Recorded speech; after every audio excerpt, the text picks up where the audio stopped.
Hey everyone, welcome back to the channel. Today we're starting a brand new series called Don't Say, but Say, where I'll help you replace boring, overused phrases with more natural, confident English.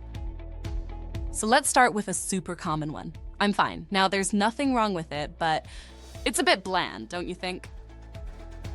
I mean, if someone asks how you are and you say I'm fine, the conversation can feel kind of flat, right?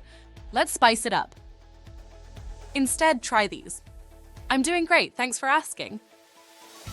Couldn't be better. Or even, I'm feeling fantastic today, how about you?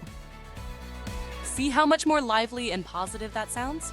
Plus, it makes you seem more confident and interested in the conversation. Small changes like this make a huge difference. And it's not just, I'm fine. Keep an eye out for other common phrases we'll tackle in this series.